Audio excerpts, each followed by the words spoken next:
समय था जब फ्लिपकार्ट के लॉन्च होने के साथ इंडिया में ई कॉमर्स की शुरुआत होती है। इंडिया के मैसिव मार्केट साइज और ग्रोथ पोटेंशियल को देखकर साल 2013 में international e commerce giant Amazon भी यहाँ एंटर करता है और सिर्फ कुछ ही सालों के अंदर इंडियन ई कॉमर्स इंडस्ट्री में फ्लिपकार्ट और अमेज़न का राज होता है। सभी को लगने लगा था कि इंडिया में अब इन्हें कोई पीछे नहीं कर सकेगा, लेकिन तभी एक हैरान कर देने वाली न्यूज सामने आती है। वो ये कि कुछ ही साल पहले शुरू हुए इंडिया के एक छोटे से ई कॉमर्स स्टार्टअप ने इन दोनों जायंट्स को पीछे कर दिया है। एक्चुअली ये इंडियन स्टार्टअप कोई और नहीं बल्कि मीशो है, जिसने प्रॉफिटेबिलिटी हासिल करके अमेज़न और फ्लिपकार्ट दोनों को बीट कर दिया है। इट्स वेरी सरप्राइजिंग कि जो काम फ्लिपकार्ट और अमेज़न अरबों डॉलर्स खर्च करके भी नहीं कर पाए, वो मीशो ने कुछ ही सालों के अंदर कर दिखाया। और सिर्फ प्रॉफिट ही नहीं बल्कि यूजर बेस ग्रोथ और न्यू सेलर्स ज्वाइनिंग जैसे कई मामलों में मीशो ने इन दोनों को बड़े मार्जिन से पीछे कर दिया है। सवाल ये उठता है कि मीशो ने आखिर ये सब किया कैसे? क्या इसके पीछे मीशो के सस्ते प्रोडक्ट्स हैं या फिर इस सक्सेस के पीछे कोई और ही रीजन है? कई लोगों का मानना है कि मीशो के प्रोडक्ट्स नकली होते हैं। तो दोस्तों, आज हम हर एक सवालों का जवाब जानेंगे। दोस्तों, स्टैट्स पर नजर डालें तो पता चलता है कि फाइनेंशियल ईयर 2023 में फ्लिपकार्ट ने 4,891 करोड़ रुपए का लॉस किया था एंड इसी साल अमेज़न इंडिया का लॉस था 4,854 करोड़ रुपए। और ये कोई नई बात नहीं है, बल्कि ये दोनों ही कंपनीज इंडिया के अंदर शुरुआत से ही लॉस में रही हैं, जहां हर साल इनका लॉस बढ़ता ही जा रहा है। दूसरी तरफ अगर हम मीशो को देखें तो फाइनेंशियल ईयर 2024 के दूसरे क्वार्टर में ये कंपनी प्रॉफिटेबल हो चुकी है और $5 मिलियन यानी करीब 42 करोड़ रुपए का प्रॉफिट बनाकर इसने सभी को हैरानी में डाल दिया है। क्योंकि जो काम फ्लिपकार्ट 17 सालों में और अमेज़न 11 सालों में नहीं कर सका, वो एक छोटे से इंडियन स्टार्टअप ने सिर्फ 8 साल के अंदर कर दिखाया। और बात सिर्फ प्रॉफिटेबिलिटी की ही नहीं है, बल्कि मीशो ने इन दोनों ई कॉमर्स जायंट को ग्रोथ के मामले में भी पीछे किया है। अगर हम देखें तो फाइनेंशियल ईयर 2023 में मीशो का यूजर बेस 32% की ईयर ऑन ईयर ग्रोथ से बढ़ा है, जबकि सेम पीरियड में फ्लिपकार्ट की ग्रोथ 21% और अमेज़न की 13% थी। केवल इतना ही नहीं, मीशो का कस्टमर रिटेंशन रेट भी 85% के करीब है, जो फ्लिपकार्ट और अमेज़न दोनों को बराबरी का टक्कर देता है। हैरानी की बात यह है कि इन तीनों कंपनीज में मीशो की एवरेज ऑर्डर वैल्यू सबसे कम है। जहां फ्लिपकार्ट और अमेज़न दोनों 1600 रुपए का एओवी मेंटेन करते हैं, वहीं मीशो की एओवी सिर्फ 350 रुपए है। इसके बावजूद फ्लिपकार्ट और अमेज़न हर साल लॉस में है और मीशो ने अब प्रॉफिट कमाना शुरू कर दिया। पर सवाल उठता है कैसे? इसे समझने के लिए हमें सबसे पहले ये जानना होगा कि अमेज़न और फ्लिपकार्ट से ऐसी क्या गलतियां हुई जिनका मीशो ने फायदा उठाया। असल में दोस्तों, शुरुआत से ही अमेज़न और फ्लिपकार्ट दोनों ने अपना पूरा फोकस टियर 1 सिटीज पर रखा था और एक हद तक ये सही भी था, क्योंकि बड़े शहरों में लोगों की परचेजिंग पावर ज्यादा होती है। यहाँ के लोग नई और महंगी चीजें ट्राई करने से नहीं कतराते। वहीं छोटे शहरों व गांव कस्बों की तुलना में बड़े शहरों के अंदर लॉजिस्टिक्स की सुविधा भी बेहतर होती है। ऐसे में फ्लिपकार्ट और अमेज़न जब इंडिया के अंदर ऑनलाइन शॉपिंग की शुरुआत कर रहे थे, तो जाहिर सी बात है कि ये शुरुआत बड़े शहरों से ही होनी चाहिए थी। लेकिन यहाँ पर वो एक इम्पोर्टेंट पॉइंट को मिस कर गए। वो ये कि टियर 1 सिटीज में भारत की सिर्फ 8% पॉपुलेशन रहती है, जबकि बाकी के 92% लोग यानी असली Bharat tier 2 and tier 3 cities and गांव कस्बों में बसता है। और बात सिर्फ ऑनलाइन शॉपिंग करने वाले कस्टमर्स की ही नहीं थी, बल्कि इस 92% में जो करोड़ों small to medium size businesses यानी एसएमईज आते हैं, वो भी इंडिया के ई कॉमर्स रिवॉल्यूशन का पार्ट बनने से कोसों दूर थे।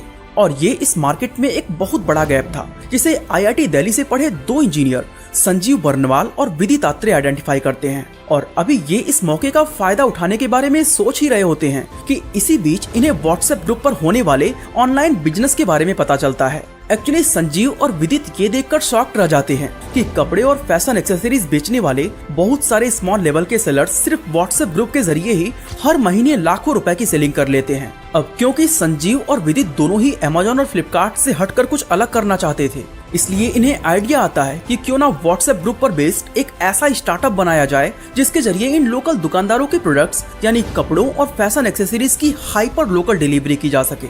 और इसी विजन के साथ ये अपना पहला स्टार्टअप शुरू करते हैं, जिसका नाम होता है फैशनियर। फैशनियर बेसिकली कपड़ों और फैशन एक्सेसरीज का जोमेटो था, जिसमें कोई भी छोटे से छोटा दुकानदार रजिस्टर करके एक लिमिटेड एरिया के अंदर अपने प्रोडक्ट्स ऑनलाइन सेल कर सकता था। ठीक वैसे ही जैसे स्विगी और जोमेटो एक लिमिटेड एरिया के अंदर अपने फूड को डिलीवर करते हैं। नो डाउट ये बिजनेस उस वक्त काफी इंटरेस्टिंग और यूनिक था, पर फिर भी ये 1 साल के अंदर फेल हो जाता है। अब फैशनियर के फेल होने के पीछे मेनली 2 रीजन थे। पहला ये कि इसमें मार्जिन तो ना के बराबर था, जबकि लॉजिस्टिक कॉस्ट काफी ज्यादा होता था, और दूसरा था डिमांड का ना होना। आप खुद सोचिए कि कोई भी इंसान किसी लोकल शॉप से अनब्रांडेड प्रोडक्ट ऑनलाइन क्यों ही खरीदेगा, जबकि वो खुद उस दुकान पर जाकर उस कपड़े को ट्राई करके और नेगोशिएट करके कम कीमत में खरीद सकता है। नतीजा 1 साल के अंदर इन्हें फैशनियर बंद करना पड़ा। लेकिन ये इससे सीख लेते हैं कि इंडियन ई कॉमर्स मार्केट में अगर कुछ बड़ा करना है तो इन्हें व्हाट्सएप ग्रुप और सोशल मीडिया के चक्कर में पड़ने की जगह अपनी खुद की ई कॉमर्स वेबसाइट बनानी होगी। और इस तरह साल 2016 में ये अपना खुद का ई कॉमर्स प्लेटफॉर्म लॉन्च करते हैं, जिसका नाम होता है मीशो। मीशो की स्टार्टिंग भले ही थोड़ी स्लो होती है, पर धीरे धीरे ये रफ्तार पकड़ने लग जाती है, क्योंकि जहां पहले फाइनेंशियल ईयर में इसका रेवेन्यू सिर्फ 1 करोड़ 21 लाख रुपए था, वो लॉन्च होने के मात्र 5 साल के अंदर अप्रैल 2021 में यूनिकॉर्न का दर्जा हासिल कर लेता है। आज की बात करें तो मीशो के पास 12 करोड़ मंथली एक्टिव यूजर्स हैं। साथ ही फ्लिपकार्ट व अमेज़न दोनों को पीछे करके ये इंडिया का fastest growing e commerce platform बन गया है। और ये सब मुमकिन हो पाया संजीव और विदित के सिर्फ एक डिसीजन की वजह से, जो था अपनी खुद की वेबसाइट बनाना। क्योंकि खुद के वेबसाइट से बहुत सारे फायदे होते हैं, जैसे इससे आपके बिजनेस को एक आइडेंटिटी मिलती है और आप अपनी स्टोरी को अच्छे से एक्सप्रेस कर पाते हैं, जिससे ब्रांड बिल्डिंग में हेल्प होती है। इसके अलावा वेबसाइट के होने से आपकी रीच बहुत ज्यादा बढ़ जाती है। इसकी हेल्प से आप सिर्फ अपने आसपास के लोकल एरिया में ही नहीं, बल्कि पूरे देश और इवन पूरी दुनिया के कस्टमर्स तक पहुंच सकते हैं। जैसे ही उन्होंने मीशो को लॉन्च किया तो इनके लिए पूरे इंडिया की मार्केट ओपन हो गई। खुद की वेबसाइट आपके बिजनेस को स्केल करने और लीड्स जनरेट करने में बहुत ही अहम रोल निभाती है। और इसीलिए आज हम जानेंगे कि होस्टिंगर के थ्रू किसी भी वेबसाइट को 2 मिनट के अंदर हम AI की हेल्प से कैसे बना सकते हैं, क्योंकि ये एक ऐसा प्लेटफॉर्म है जो अफोर्डेबल होस्टिंग के साथ great features like free domain, email और अनलिमिटेड SSL देता है। तो सबसे पहले डिस्क्रिप्शन में दिए गए लिंक पे क्लिक करके आपको इस पेज पर आना है और इसमें आप बिजनेस वेबसाइट बिल्डर वाला प्लान चूज कर सकते हो। इसके बाद नेक्स्ट पेज पर आप ये 12 महीने वाला प्लान चूज कर सकते हो, क्योंकि इसमें आपकी अच्छी खासी बचत भी होगी और आपको 1 साल के लिए फ्री डोमेन मिलेगा। इसके बाद यहाँ पर आपको साइन अप करना है। अब अपना नाम और एड्रेस फिल करो और मेरा कूपन कोड LHF10 को अप्लाई करो। इससे आपको 10% का डिस्काउंट मिलेगा। अब आपको अपना पेमेंट मेथड सिलेक्ट करना है। मैंने UPI को सिलेक्ट किया और फॉर्म को सबमिट कर दिया। अब नेक्स्ट पेज पर मैं अपना फोन नंबर और UPI ID डालने के बाद इस पेमेंट को डन कर देता हूँ। अब आपको अपना होस्टिंगर अकाउंट लॉगिन करने के बाद इस पेज पर आना है और जिस तरह की वेबसाइट आप बनाना चाहते हैं उस ऑप्शन को सिलेक्ट करना है। जैसे कि अगर मुझे अपने प्रोडक्ट्स को ऑनलाइन सेल करना है तो मैं ऑनलाइन स्टोर सिलेक्ट करता हूँ। इसके बाद ब्रांड नेम के अंदर आपको अपने बिजनेस के नाम को मेंशन करना है। इसके बाद डिस्क्रिप्शन में आपको अपने वेबसाइट के बारे में पूरी तरह से डिस्क्राइब कर देना है और फिर आपको क्रिएट अ वेबसाइट पर क्लिक कर देना है और जस्ट कुछ सेकंड्स के अंदर आपका वेबसाइट बनकर तैयार हो जाता है। हुआ ना मैजिक। ये देखो, आप पूरे ही वेबसाइट को देख सकते हो। डेस्कटॉप वर्जन के साथ साथ आप इसके मोबाइल वर्जन को भी देख सकते हो। इस वेबसाइट में आप अपने हिसाब से हर एक चीज को कस्टमाइज कर सकते हो। अब आपको इस वेबसाइट को एक डोमेन से कनेक्ट करना होगा। अब क्योंकि मैंने अपने ब्रांड का नाम रखा है अपना बिजनेस, इसलिए मैं इससे मिलता जुलता एक डोमेन को चूज कर लेता हूँ। डोमेन चूज करने के बाद आपको अपना नाम और एड्रेस फिर से भरना है और फिर नेक्स्ट पे क्लिक करने के बाद आपका वेबसाइट रेडी है। होस्टिंगर पर आपको 30 डेज मनी बैक गारंटी भी मिलेगा और ये 24/7 कस्टमर सपोर्ट भी प्रोवाइड करते हैं। खैर चलिए वापस आते हैं अपनी स्टोरी पर। तो अब तक हमने जाना कि किस तरह एक इंडियन ई कॉमर्स स्टार्टअप बड़े बड़े मल्टीनेशनल प्लेयर्स को पीछे कर रहा है। पर सवाल ये उठता है कि जो काम फ्लिपकार्ट और अमेज़न जैसे जायंट्स अब तक नहीं कर पाए, वो मीशो ने आखिर कैसे कर दिखाया। दोस्तों, इसके पीछे मीशो की 5 यूनिक स्ट्रेटजीज हैं। एक्चुअली मीशो की इस जबरदस्त सक्सेस का सबसे बड़ा राज है इसकी 0% कमीशन पॉलिसी। यानी मीशो अपने सेलर्स से कोई भी कमीशन चार्ज नहीं करता है और ये काफी हैरानी वाली बात है, क्योंकि फ्लिपकार्ट एंड अमेज़न हर एक बिकने वाले प्रोडक्ट्स पर भारी भरकम कमीशन चार्ज करते हैं। ये कमीशन प्रोडक्ट्स और अलग अलग कैटेगरीज के हिसाब से डिपेंड करती है। पर एक रफ आइडिया भी लेकर चलें तो कमीशन एंड फिक्स्ड फीस और इन दोनों पर लगने वाले GST को मिलाकर अमेज़न करीब 30% और फ्लिपकार्ट 40% के अराउंड चार्ज करता है। इसका मतलब ये है कि एज ए सेलर अगर आप इनमें से किसी भी प्लेटफॉर्म पर 300 रुपए का कोई प्रोडक्ट लिस्ट करते हैं तो उस पे अमेज़न पर आपको उसके 210 रुपए और फ्लिपकार्ट पर सिर्फ 180 रुपए ही रिसीव होते हैं। इसके बाद रिटर्न्स पर लगने वाला शिपिंग चार्ज और रिटर्न के दौरान होने वाले डैमेज प्रोडक्ट का नुकसान भी आपको ही उठाना पड़ता है। यही वजह है कि अमेज़न और फ्लिपकार्ट पर एक प्रॉफिटेबल सेलर बनना हद से ज्यादा मुश्किल हो जाता है और इसीलिए मीशो के आने से पहले लाखों छोटे व्यापारी चाहकर भी ऑनलाइन सेलिंग नहीं कर पाते थे, क्योंकि छोटे सेलर्स के प्रोडक्ट में इतना मार्जिन ही नहीं होता कि ये उसमें से 40% फ्लिपकार्ट या अमेज़न को दे सके। ये इंडिया की ई कॉमर्स इंडस्ट्री का एक बहुत बड़ा प्रॉब्लम था और इसी प्रॉब्लम को सॉल्व करने के लिए संजीव और विदित ने मीशो को 0% कमीशन के साथ लॉन्च किया था, ताकि छोटे सेलर्स भी ई कॉमर्स प्लेटफॉर्म पर आ सके। यही वजह है कि आज ज्यादातर सेलर्स फ्लिपकार्ट एंड अमेज़न की जगह मीशो पर सेलिंग करना प्रेफर करते हैं। अब आपके मन में ये सवाल भी उठ रहा होगा कि अगर मीशो सेलर्स से कोई कमीशन या फीस नहीं लेता तो आखिर ये पैसे कमाता कैसे है? आपको बता दें कि मीशो मेजरली एड्स से रेवेन्यू जनरेट करता है। इन सिंपल वर्ड्स, सेलर्स अपने प्रोडक्ट्स को मीशो के अंदर प्रमोट करते हैं ताकि उनके प्रोडक्ट की विजिबिलिटी बढ़े और ज्यादा सेल्स जनरेट हो। हालांकि ऐसा नहीं है कि मीशो पर सिर्फ वही प्रोडक्ट बिकते हैं जिनका प्रमोशन हुआ हो, बल्कि वो इस चीज का खास ख्याल रखते हैं कि कोई भी प्रोडक्ट प्रमोशनल से ज्यादा ऑर्गेनिकली बिके, जिससे प्लेटफॉर्म में एक बैलेंस बना रहे। अब 0 कमीशन का फायदा देखकर सेलर्स तो मीशो पर आ गए, पर कस्टमर्स का क्या? दोस्तों, मीशो पर कस्टमर्स के आने का एक ही मेन रीजन है, वो ये कि यहाँ पर चीजें सस्ती मिलती हैं। एक रिपोर्ट के अकॉर्डिंग मीशो के प्रोडक्ट्स दूसरे ई कॉमर्स प्लेटफॉर्म की तुलना में 30% तक सस्ते होते हैं और यही मीशो की सक्सेस का दूसरा सबसे बड़ा रीजन है। अब आपके मन में भी ये सवाल जरूर आ रहा होगा कि मीशो के प्रोडक्ट्स इतने सस्ते क्यों होते हैं। एक्चुअली इसकी भी वजह 0% कमीशन पॉलिसी ही है। चलिए आपको एक एग्जांपल से समझाते हैं। मान लो कि मोहन नाम का एक सेलर है जो वॉलेट बेचता है और इसके एक वॉलेट की कॉस्ट इसे 200 रुपए पड़ती है।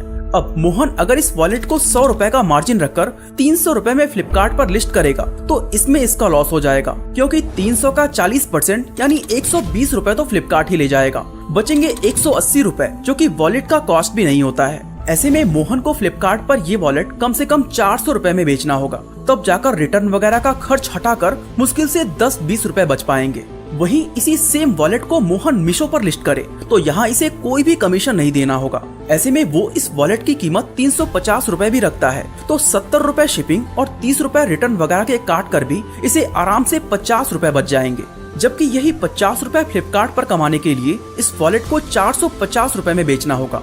यही वजह है कि अमेज़न और फ्लिपकार्ट पर मिलने वाले काफी सारे सेम प्रोडक्ट्स मीशो पर 100 से 150 रुपए तक सस्ते होते हैं। और यकीन मानिए कि ये 100 रुपए भारत के मिडिल क्लास व लोअर मिडिल क्लास लोगों के लिए बहुत ज्यादा मायने रखता है, क्योंकि भारत एक ऐसा देश है जहाँ के 90% लोगों की मंथली इनकम 25,000 रुपए से भी कम है। यही वजह है कि थोड़े से पैसे बचाने के लालच में आज करोड़ों लोग ऑनलाइन शॉपिंग सिर्फ मीशो से ही करते हैं, जिसकी वजह से मीशो का यूजर बेस बहुत ही तेजी से बढ़ता जा रहा है। मीशो के इस सक्सेस का तीसरा रीजन है फास्टर सेटलमेंट्स। दोस्तों, मीशो पर सिर्फ कस्टमर्स ही नहीं बढ़ रहे, बल्कि सेलर्स भी इस प्लेटफॉर्म को बहुत ही तेजी से अपना रहे हैं। बता दें कि इस वक्त मीशो पर 15 लाख से ज्यादा सेलर्स हैं, जिसमें से 7 लाख नए सेलर्स सिर्फ 2023 में जुड़े, जो कि बहुत बड़ा नंबर होता है, क्योंकि सेम ईयर 2023 में अमेज़न और फ्लिपकार्ट दोनों पर लगभग 3 लाख नए सेलर्स ने साइन अप किया था, जो मीशो के आधे से भी कम होता है। इसका तीसरा सबसे बड़ा रीजन है मीशो की पेमेंट साइकिल। अगर हम अमेज़न की बात करें तो इसकी पेमेंट साइकिल 14 डेज की है, यानी अमेज़न कोई भी प्रोडक्ट बिकने के बाद अपने सेलर्स को हर 14 दिन में पे करता है और इसमें भी एक्स्ट्रा 5 से 7 दिन क्लियरेंस का टाइम लगता है। इसका मतलब ये हुआ कि अमेज़न के सेलर्स को करीब 21 दिन के बाद जाकर पैसे रिसीव होते हैं, जबकि मीशो अपने सेलर्स को शुरुआत से ही 7 दिन में पे करता आ रहा है। अब आप सोच रहे होंगे कि ये इतनी भी बड़ी बात क्या है, क्योंकि पेमेंट चाहे 21 दिन में मिले या 7 दिन में, पेमेंट तो पेमेंट है। दोस्तों, अगर आप एक सेलर के नजरिए से देखें तो 21 और 7 दिन में बहुत बड़ा फर्क है। चलिए आपको एक एग्जांपल से समझाते हैं। मान लीजिए मोहन, जो कि हमारे सेलर हैं, उनके पास 1 लाख रुपए का प्रोडक्ट्स है और ये 1 हफ्ते के अंदर बिक जाता है। तो ऐसे में मोहन जी क्या करेंगे? अगर ये अमेज़न की पेमेंट का वेट करेंगे तो इन्हें 2 हफ्ते यानी 14 दिन तक अपना काम बंद रखना पड़ेगा, जो किसी भी एंगल से प्रैक्टिकल नहीं लगता, क्योंकि उनके पास केवल 1 लाख रुपए थे। या फिर मोहन जी को बिजनेस चलाए रखने के लिए 2 लाख रुपए का लोन लेना पड़ेगा, ताकि 2 हफ्ते के लिए प्रोडक्ट्स का इंतजाम हो सके। इस तरह मोहन जी की प्रॉब्लम तो सॉल्व हो जाएगी, पर इन 2 लाख रुपयों पर इनको इंटरेस्ट का लॉस देना होगा। दूसरी तरफ अगर मोहन जी यही 1 लाख रुपए मीशो में लगाएंगे तो सिर्फ 7 दिन के अंदर इन्हें प्रॉफिट के साथ इनकी पेमेंट रिसीव हो जाएगी। यानी मोहन जी को ना तो कोई लोन लेना है और ना ही इंटरेस्ट देना है। बात करें मीशो के सक्सेस का चौथा सबसे बड़ा रीजन तो वो है नो प्राइवेट लेबल्स। दोस्तों मीशो की एक सबसे अच्छी बात ये भी है कि इसने कभी अपने प्रॉफिट के लिए प्राइवेट लेबलिंग या सेलर्स के बीच डिस्क्रिमिनेशन नहीं किया है। वहीं अगर हम अमेजॉन और फ्लिपकार्ट को देखें तो ये प्राइवेट लेबल्स के थ्रू अपने ही सेलर से कॉम्पीट करते नजर आते हैं। आज अमेजॉन के पास अलग अलग कैटेगरीज में अमेजॉन बेसिक्स, अमेजॉन फ्रेश और अमेजॉन एसेंशियल्स जैसे 100 से ज्यादा प्राइवेट लेबल मौजूद हैं। ठीक इसी तरह फ्लिपकार्ट भी मार्क्यू, परफेक्ट होम्स और स्मार्ट बाई जैसे खुद के ब्रांड चलाता है। यही वजह है कि अमेजॉन एंड फ्लिपकार्ट की तुलना में मीशो पर सेलर्स को ग्रो करने का पूरा मौका मिलता है। इसके अलावा मीशो अपने सेलर्स के बीच डिस्क्रिमिनेशन नहीं करता, यानी कि टॉप के कुछ सेलर्स को प्रायोरिटी दी जाए और बाकी को नजरअंदाज कर दें, जबकि ये चीज अमेजॉन और फ्लिपकार्ट पर काफी कॉमन है। इनफैक्ट फ्लिपकार्ट ने तो सेलर टियरिंग का एक पूरा सिस्टम ही बनाया हुआ है, जहां ये अपने सेलर्स को ब्रोंज, सिल्वर और गोल्ड कैटेगरीज में डिवाइड करता है। यानी आप जितना बेहतर परफॉर्म करोगे उतने ही ज्यादा बेनिफिट्स मिलेंगे, जैसे कि शिपिंग डिस्काउंट, छोटी पेमेंट साइकिल और ज्यादा विजिबिलिटी। अब बाहर से देखने पर तो ये सिस्टम बहुत ही अच्छा नजर आता है, लेकिन रियलिटी में इससे छोटे और बड़े सेलर्स के बीच डिस्क्रिमिनेशन बढ़ता है, क्योंकि बड़े सेलर्स इन सब बेनिफिट्स का फायदा उठाकर और ज्यादा ग्रो करते हैं। वहीं छोटे सेलर्स जिन्हें एक्चुअल में इन बेनिफिट्स की जरूरत है, वो ग्रो करने के लिए ही स्ट्रगल करते रह जाते हैं।